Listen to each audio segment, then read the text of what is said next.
Hey everybody. Today we're going to be talking about e-commerce and the gig economy. The kind of pink elephants in the room for direct selling, you might say. The main sort of competition that we face and what some are saying are the main culprits for the reason why direct selling has kind of flattened out in the United States over the last couple of years.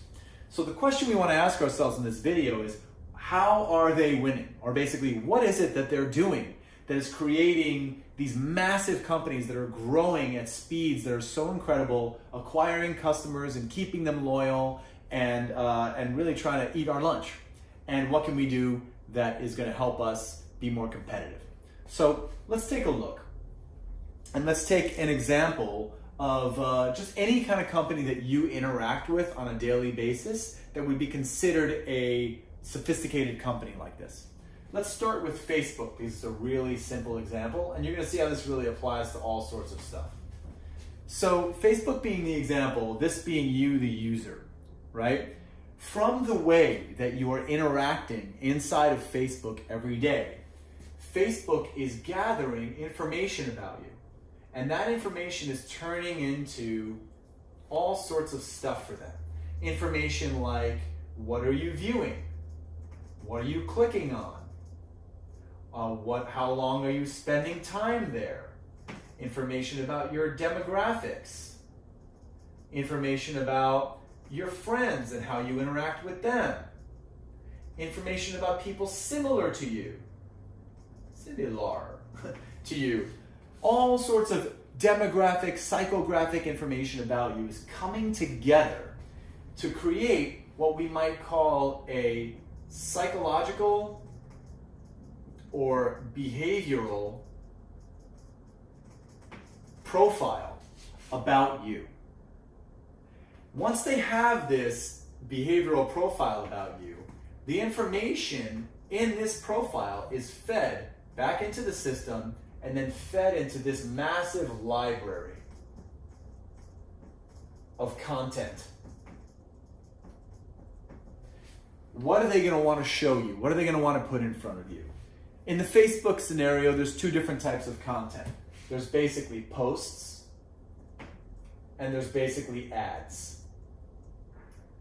And this behavior profile is basically telling Facebook what type of posts are they going to show you. So which one of your friends' posts are you going to see first or second or third and so on? What type of comments are you going to be exposed to? Next, and very, very importantly for them, because this is how they make their billions, which ad are they going to show you first? Which ad are they going to show you second and third? And not only which ad, but a lot of these ads have many, many different sub-variants that are specifically created for specific types of behavioral profiles. So if they're going to show you a toothpaste ad, there might be 8 or 9 or 10 or 5 or whatever different ads for that toothpaste that are specifically designed to appeal to a specific behavior profile. A great example you might have is, I'm not typically the buyer of laundry detergent in my household.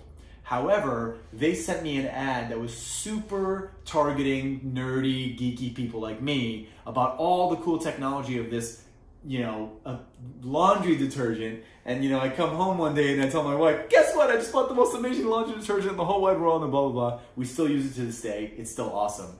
But there you go. I'm not a typical laundry detergent buyer. And because they targeted my persona so well, they got me to buy that laundry detergent anyway. And here we are still using it years later. So this is a really, really fascinating idea about what they're doing. And you can really boil this all down into one word: personalization. They're giving you a personalized experience. When I log into Facebook, the ads I see, the posts I see, when I see them, how often, and so on, I'm the only person in the world that is going to get that experience. No one else is going to get that but me. It's specifically for me. Now, this is not just the case in Facebook, right? This also happens, you can just delete this and kind of insert whatever it is that you want. You can put Netflix in here, same spiel. You can put Amazon in here. If I logged into my Amazon, you logged into yours, very, very different experience would we both have. You can put Uber in here. You can put Airbnb. It doesn't matter what you put in here. Any sophisticated company that is kicking butt and taking names is doing this. And so if every single consumer and every single gigger that interacts with these profiles is getting an experience that is specifically tailored to them, and if not specifically to them, at least to people like them, you can imagine the quality of experience that they're giving these people. And we can't help but ask ourselves the question, well, if we can't compete in quality of experience that we offer people, then how are we going to compete in the long run? But that's the interesting thing, is that in direct selling, we actually have a competitive advantage if we could use this technology that they don't have. That competitive advantage is called humans. Right now, all the tools that these companies, our competitors, have is forcing them to have to only interact with people with technology because they don't have humans that know them like we do. So consider this idea of personalization and ask yourself the question, what are we doing to try to compete with these companies? This is the number one thing they do that helps them try to eat our lunch. What are we doing that's different? You're welcome to just give this some thought. You can reach out to us and ask us how we are helping the top 100 direct selling companies, many of them, do exactly this and move in this direction. Or you can come to the DSA annual meeting in Austin, Texas this year, June 2nd through 4th, where I'll be leading a workshop with a couple of other executives from the industry, and we'll be talking about this in depth. So I hope you enjoyed it, and as always, thanks for listening.